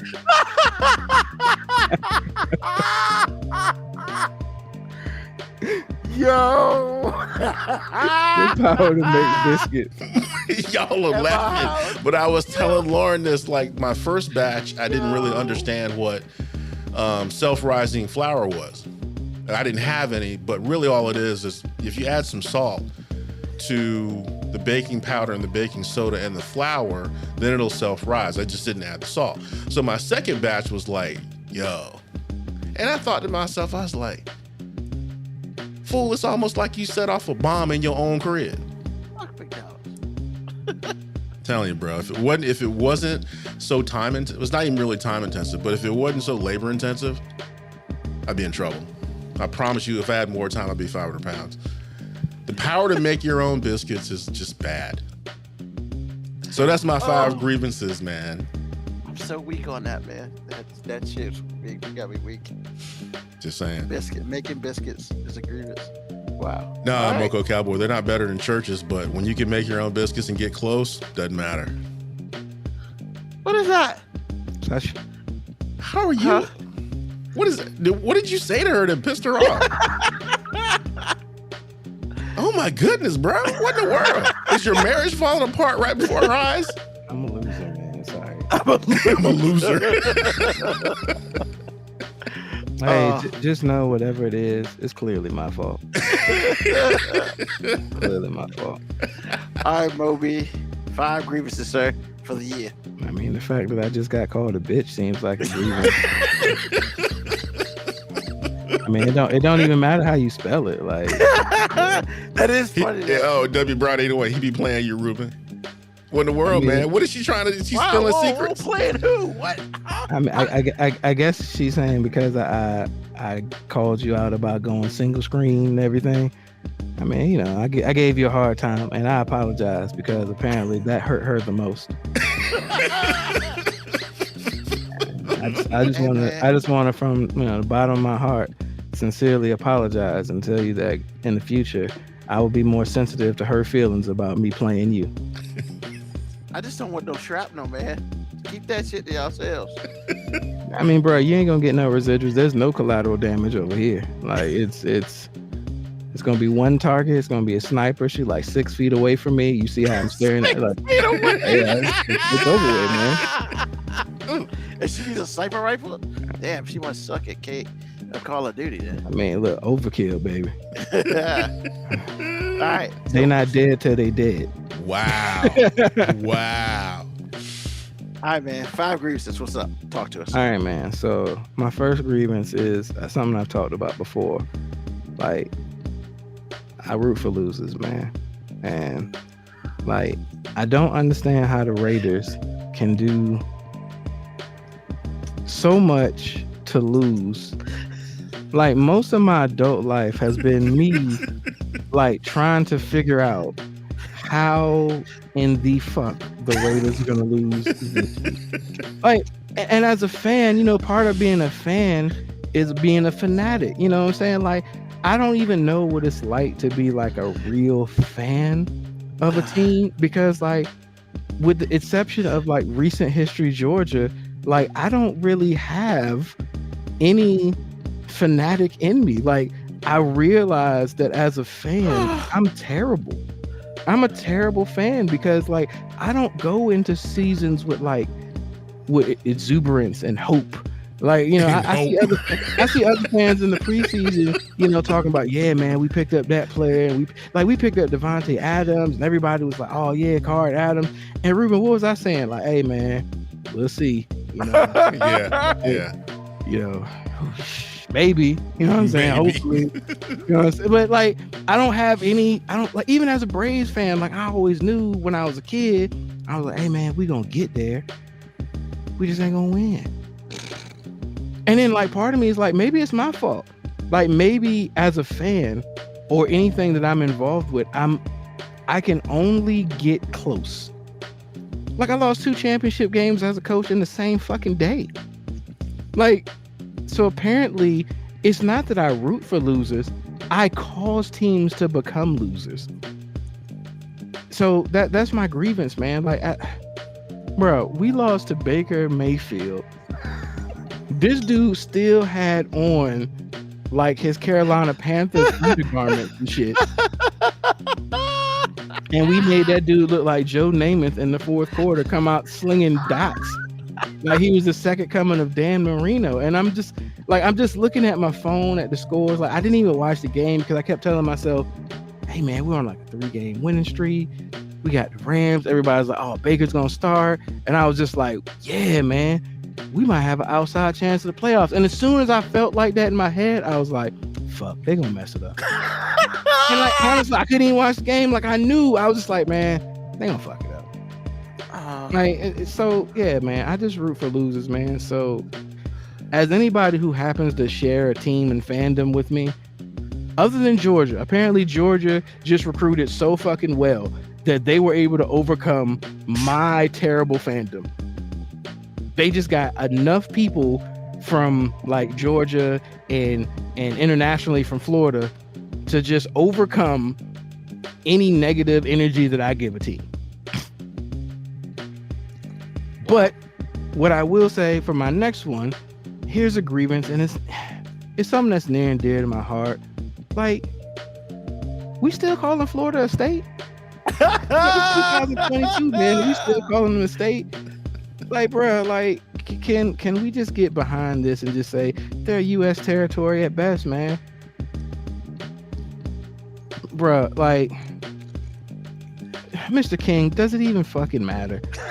Like, sir, I'm not even trying to like tell your age or anything, but at least in your lifetime as a Raiders fan, you've experienced the joy of winning a championship. Like the last time the Raiders won a Super Bowl, I think I was in my mom's stomach.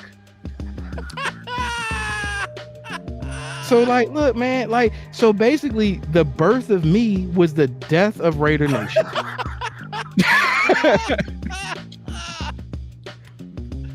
Oh shit. Uh, All right. What else you got, man? Kanye West. Why does he still exist? And hold on. Before anybody says, I'm not advocating for Kanye's West death or anything like that. I'm just saying, like, why does he still exist as somebody that we talk about? Like, like honestly, he's kind of disappeared for the last couple of weeks. I don't know if he's disappeared or we've just had some other black people come and kind of do enough to get us to talk about them. Thank you, Kyrie. Thank you, Prime. You know what I'm saying? Like, thank you. But he's been around, but he's been wearing the mask with no eye sockets. Bruh, like, does that count? Or cool. Like, I hope he becomes an emoji that nobody uses anymore. Like, that's what I want Kanye West to be. Just an emoji that nobody uses anymore, or an emoji that people don't even understand what it means anymore.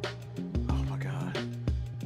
So yeah, that Kanye West is a grievance. Like, Damn, he is a grievance. yeah, he himself is a grievance of mine. He's officially made him a noun. Oh shit. He's not wrong either. It's just funny.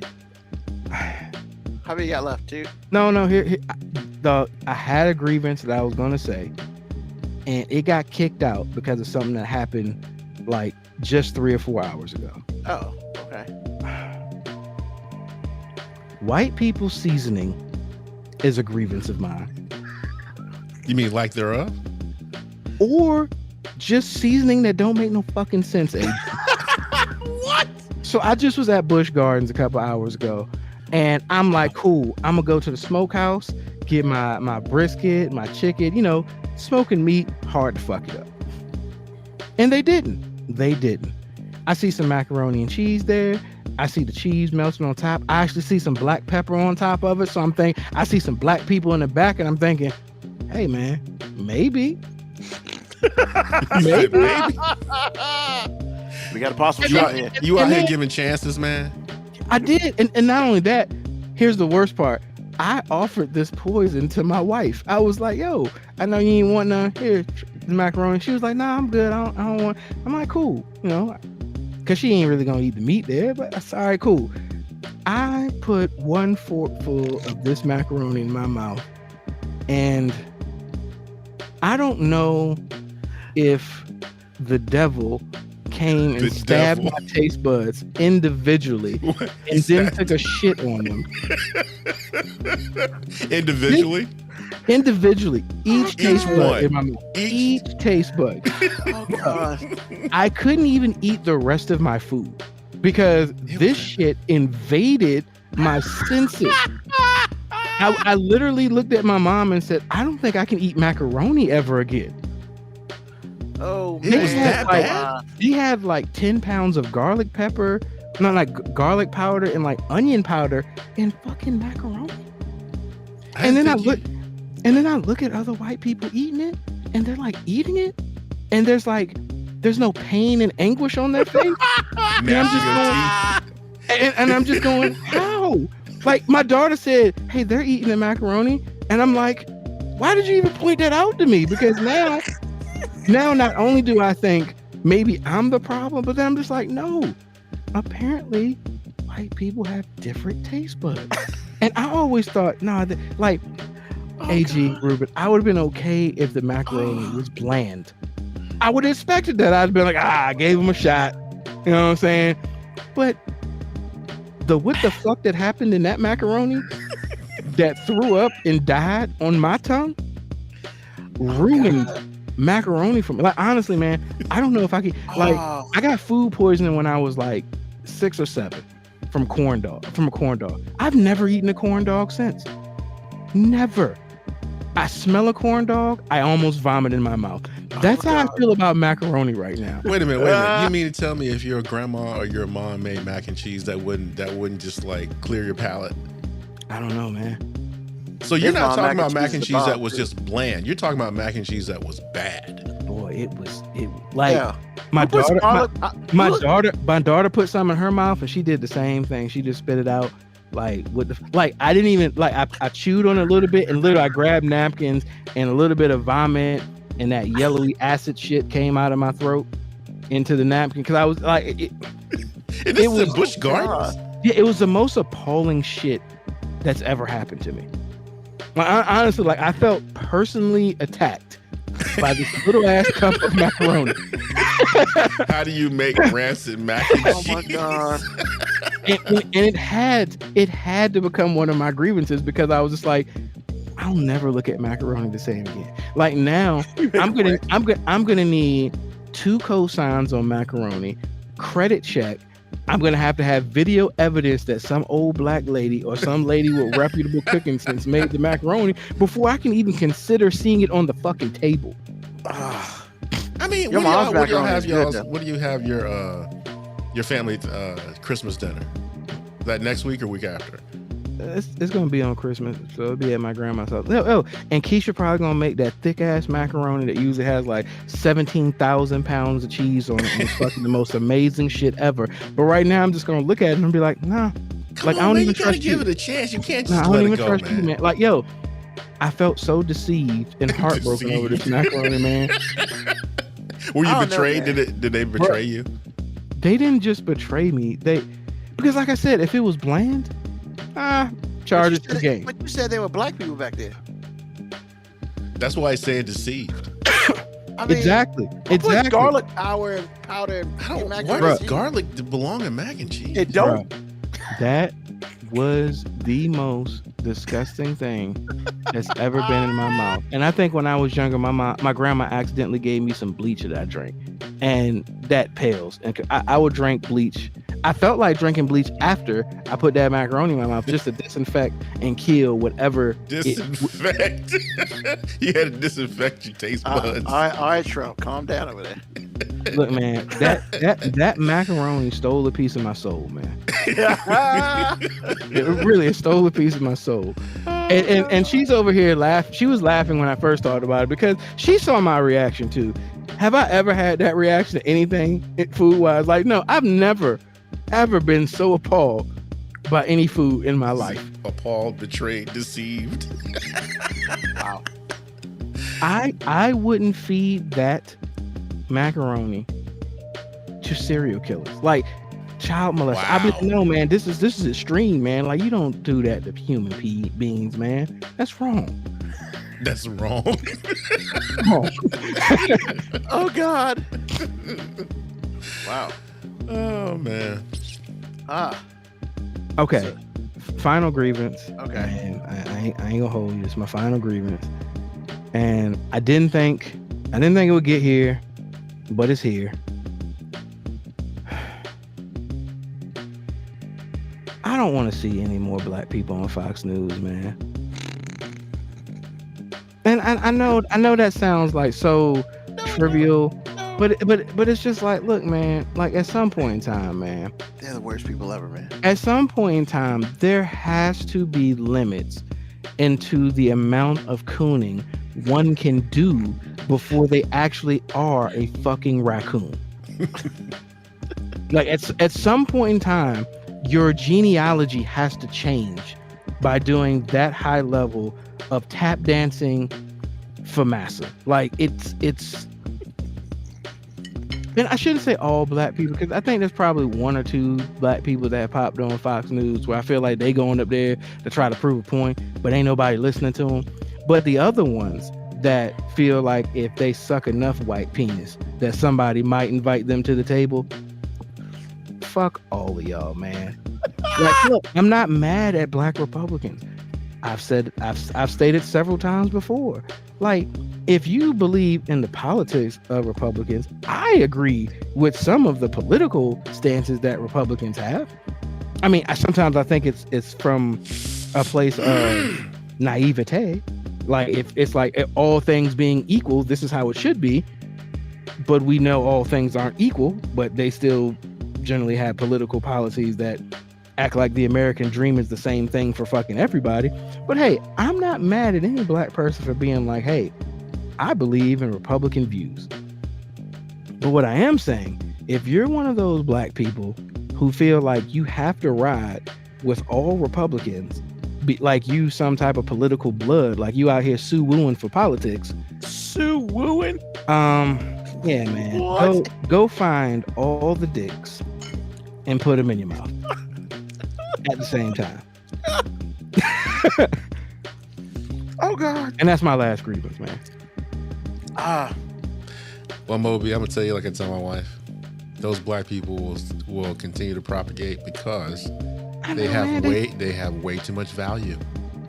Look, man, I get it, man. Look, I get wanting to eat at the table where you feel like all the good food is. I get it. My dog does it every day. My dogs do it every day. I got food on a tray. They sit there. My one dog, Brownie, she's the Republican. She sits there nicely, as if like, hey, if I sit here and don't say shit and just act like everything is great, maybe give him a little tongue action, smile, because my dog actually smiles a little bit, maybe either he'll let me come to the table or he'll drop a scrap for me. At some point in time, Mr. Black Person Tap Dance for White People, why don't you just go cook your own fucking food instead of begging this white man for a scrap? Truth. Ooh. That was good. And I gotta follow that. That's You awesome. kind of do. Good luck to you. All right. You're a hater extraordinaire, man. This should be easy for you. Don't downplay your hate. All right. So my first grievance of the year is we don't support one another when it's time to support one another. It always piss out of me. And we'll talk about Dion very briefly. I'm about to say, but they'll come out and cape for Dion. Damn straight. Oh, Kyrie Irving. Oh, them niggas was out there. Yeah, man. It's just like, but that Kanye West. Ooh, they flew down the sketches with him. yeah. Once again, we don't support one another when it's time to properly. Like, I understand cape for some people. Hey, man, how about you cape for that black kid in Florida who won a congressional seat at the age of like 22? He's the youngest person in Congress, and he's a Democrat, and he's black. Like that, you support that motherfucker.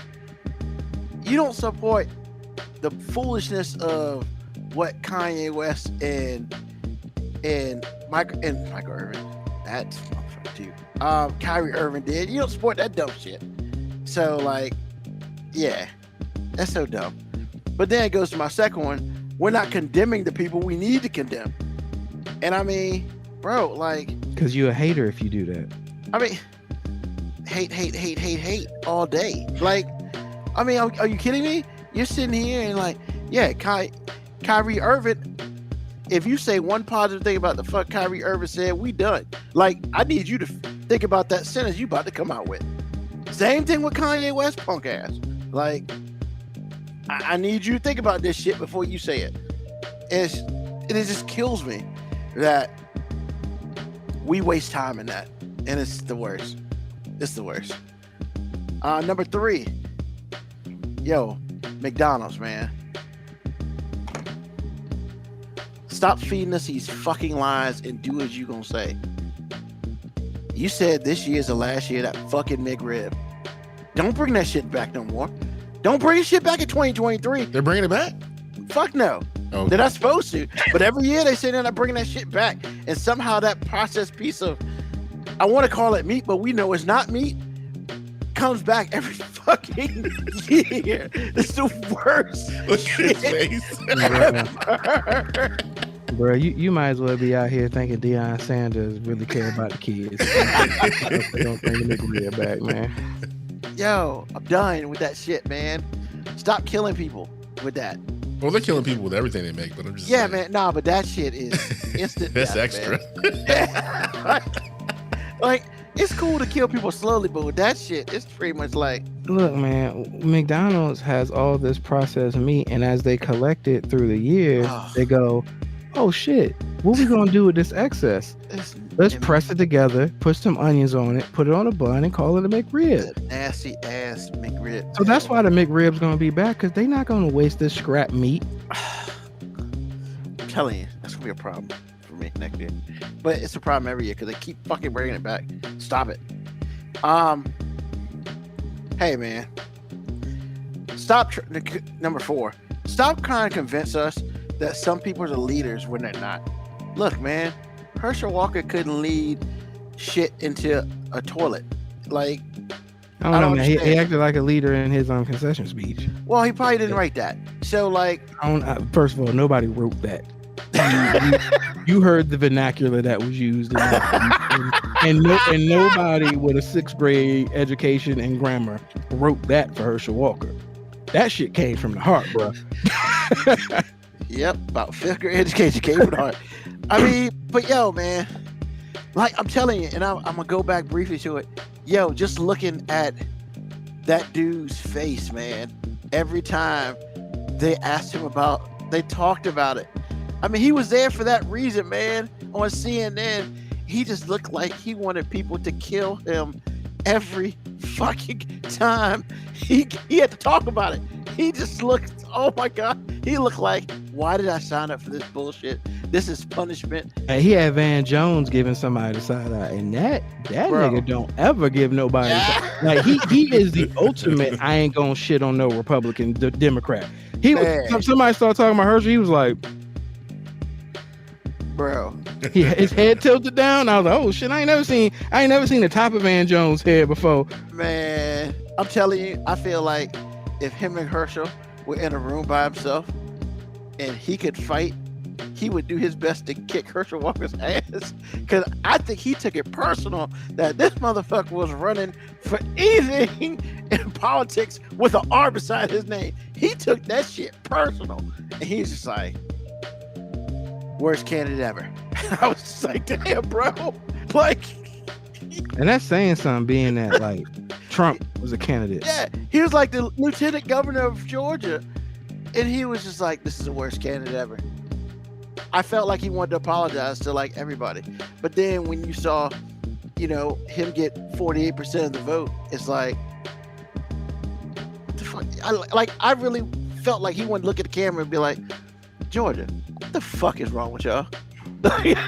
Like, I felt like he wanted to say that, man. Because, yo, I'm telling you, every time they talked to him about him, it was like,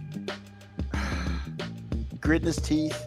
It was the worst. Like, he probably would have, I think, if he Did you thought think about he that wanted again, to say this nigga here? Did you think he wanted to just start to say this nigga here? I mean, but you know, here's the thing, right? If he had said that, everybody up there would agree with him. I think we'd have gave him a pass. But like, Yeah, we gotta. you get that one. You get that one. I almost feel like CNN invited him up there just to laugh. Like, he was literally comic relief, man, for like 3 hours. And all he could talk about how fucking terrible Herschel Walker was. It was, and then there was a time where he got the lead. I know he rolled his eyes a couple times, bro. You talking about fucking entertainment? That was entertainment. But the last thing is, man, yo, man, I need for people out here to stop using the term mental health for a lack of common sense or just being dumb. Cause look, man, it's okay. Stupidity is a mental health problem. Yeah, I mean, like, if stupidity is a mental health problem, then we just people fuck. got it. Yeah. A lot of people got it. Cause I don't know how you cure stupidity, but like, come on, man, we just can't be saying people out here got mental health when they go do something crazy. I mean, it's Sure just we what it is. can. I Sure mean, we can. you know, you can. As long as they're white. I mean, As long as they're white. you know, it doesn't even matter what color, because both colors use it now, and it's like, Yeah, we use it to try to defend black people. White people use it just cause. and we use it. I'm just saying, we use it out in public. We use it out in public. Like, you know, we hear some white people talking, hey man, mental health is a real thing. But then when we be in circles with all black people, like, nah, that's crazy. yeah. I mean, Fuck that guy. look, man. Look, and I'm not gonna bring up anything specific, but we all know the difference between, yeah, that dude may have some mental problems. Nah, that dude is fucked up. He dumb as hell. He's stupid. Like, we all know the difference, man. And we gotta stop being ignorant to that. You're right, because we trivialize it. Like, we don't like to simplify things and being like that nigga crazy, but sometimes That nigga crazy. They're crazy. I mean, it's just what it is, man. It don't matter what you diagnose with. That nigga's crazy. And you know, for you to say that right now, and for me to have listened to old shows, how you would correct us and reprimand us about that, Once it is again, ironic, man. I'm like, because what? I had a moment just there where I acted like we was the only ones in the room. Because like I said, out in public, we got to be like, nah, man, mental health is a thing for us too. But like, you know, if this podcast went on and we was just talking about some of these dudes, like, all right, if some black dude rolled up in the school and killed a whole bunch of people randomly and shot himself, we might up on air be like, hey, mental health is a real thing. If it was just us talking, we'd be like, fucking on him, like, bro, like, nah, fuck the mental health thing. That nigga lock that nigga forever. Fuck counseling. That nigga don't need no hug. That nigga need a gun. And a bullet in his head. That's what he. But yeah, man, we just gotta next on 2023, man. We just gotta be real with that, man. Because I'm sick of everything being, because everything ain't mental health, man. It's just not. Some things are just choices. Yeah. Some things are just choices. You know, you make a bad choice. I mean, you go up and shoot a whole bunch of people and then kill yourself. I mean, nah, that ain't really mental health, man. I made a choice to do this shit today, and that's what it is. Like, I mean, we gotta call it for what it is, man. And that's how we heal from this shit. We heal from that because. Did you really just go to that's how? That's right. Because that's the coolest thing when you're at the family. You had a family gathering or whatever, and you hear that I don't want to call them the elders, but you know, parents and uncles and stuff be talking. Yo, they be talking that real shit. And you know, and don't nobody say mental health. Nope, nobody. Once again, you just proved my point. Don't nobody say mental health. You know? And I mean, we got. So nobody be like, you know, Uncle Terry, you know, he's bipolar. Don't know. Or like, you know, I mean, you've seen it, man. And they use certain terms that you know what that shit mean when it came out, and it's just like, I mean, you know, he ain't right. You know, he ain't right. Everybody know what that term means. You know, he ain't right. Yeah. So I mean, yo, you know, he ain't all there. I mean, that's the thing, man. And that's the thing. Like, I feel like the world is like mental health. Nah, that's just some dumbass shit. Like, we gotta call it. At least we gotta call it for what it is, man. I mean, if somebody can just call it mental health, but they just did some dumbass shit. I mean, it's what it is, bro. And I'm not trying to be mean or disrespectful, but you know, had we not had COVID, we would not be talking about mental health at all. Because we didn't start talking about that shit till COVID. Because people apparently had mental health. How come nobody out there working? Because they got mental health. I mean, and no, I have no idea how R. Kelly made an album in jail. But he won't in jail. That dude was in there in Martha Stewart jail. So, you know, it'd be. My response is, what else he got to do? Well, I mean, I assume he recorded it. I bet R. Kelly up in there cooking up some heat right now. I told Wayne, I said, man, if I was R. Kelly, I would get a pseudonym. You know what I'm saying? I would just start writing music for other people as some random pseudonym, create some random LLC, send music to artists, and then like 2 or 3 later be like, gotcha, bitch. That was me. All that stuff you've been bumping for the last 2 years, that was me. You gonna stop playing it now? Oh man. But yeah, so that's my grievances, and I appreciate everybody sharing their grievances and stuff like that. Very quickly, AG, what's on your mind? It's the Christmas season. We got one more show that we're actually going to be on. Just want to wish everybody happy holidays. Be safe out there. Eat till you go to sleep. Watch a lot of football or whatever you do. See you next year. All right, MoeB. Don't eat macaroni and cheese at Busch Gardens. Don't do it to yourself. Like, honestly, like, there's nothing else on my mind. I can't. After that, like, I'm pretty much brain dead as far as anything else goes. Like, well, at least you didn't finish eating it because you could have got the bubble guts. Bro, I didn't even swallow it. Like, it just. God. As soon as it hit, I was just like, nah, bro. It just ruined his taste buds. Yeah, it destroyed him, man. I mean, garlic. Like I really didn't eat all my food. I gave some food. I was like, man, I can't do it. Then what? No She said homo. no Stop. homo. Why'd she say no homo? Cause I'm gonna let MoeB talk about that. Because I didn't swallow it. Wow. Wow. That was good. That was good. That was good. You got me. My mouth was open and everything. Oh God. So yeah, like AG said, we have one show next week. I will not be on that show, so you have a special MoeB and AG show to close you out for the year. So I ain't gonna talk about you too bad. I mean, I know we're gonna talk about it really bad. Yeah, I don't care. Yeah, you do. I really don't. If I cared, this show would be operating right now. Yeah, you're right. But so if you don't get that episode, that means Ruben heard it and was like, hell no. I ain't about to post these dudes hating on me for an hour and a half. Yeah, funny.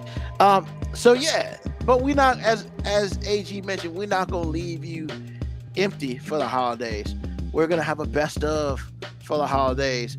We're gonna have some other things. So my advice to you is to go to wherever you get your podcasts and you download and you become and you subscribe to it, because all this stuff will be on the podcast for the rest of the year. We will be back on the 8th of January at this point in time. That could change, but right now we're looking at the 8th of January. But yeah, we got some stuff coming for the holidays. We got a best of. We're gonna get a best of Hey Ladies. It's gonna be a hodgepodge. It's gonna be some best stuff. of Hey Ladies, and I need us in 2023 to do a better job of bringing up Tyler Perry issues so we can get AG at his peak. At his peak veracity about issues. We need to find more Tyler Perry issues, because that's the heat we need. Why do you want to take me back to that place, man? Because it was fire. It was probably 20 of the greatest minutes this podcast has ever seen. For AG, definitely. That joke was hilarious. No. Point blank period. That was some of the, because it was so unexpected. Yeah. Like we weren't ready for it. Yeah, but we've done a lot more that we weren't ready for. Lord knows, man. Like that did it for me. That was a dark place, man. I never knew he had that passion about that. Dude, you just don't understand. So, like I said, definitely subscribe to the podcast wherever you get your podcast. Next week, our last show of the season, of the year, excuse me. So that's gonna be awesome. And hey, if I don't talk to you before, I want everybody to have a happy holiday and all that beautiful stuff. No, Dre Favier will not play the part of Ruben. So there's some things that won't change. That's one of them. And all that beautiful stuff. So once again, thank you to everybody for listening to the podcast today. Thank you to AG and MoeB for being on the podcast with me and making the podcast as awesome as it is. Thank you for all the guest stars that we had this past year. We're going to start 2023 great. It's going to be awesome. I'm excited. We got some works in the plans and plans in the works and whatever. I'm just spewing out words. But once again, tell a friend, tell an enemy, just tell somebody about us. Sundays, 9 p.m. Eastern Standard Time. Hey, look, I appreciate everyone. Have a happy holidays. Peace, love, hair grease, soul, and deuces.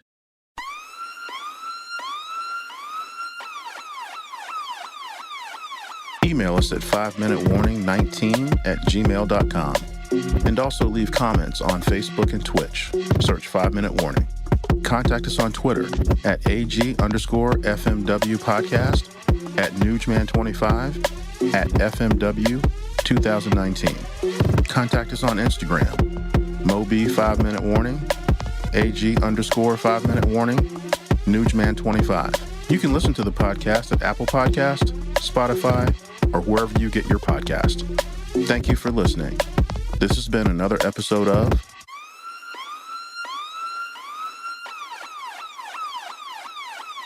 The 5 Minute Warning.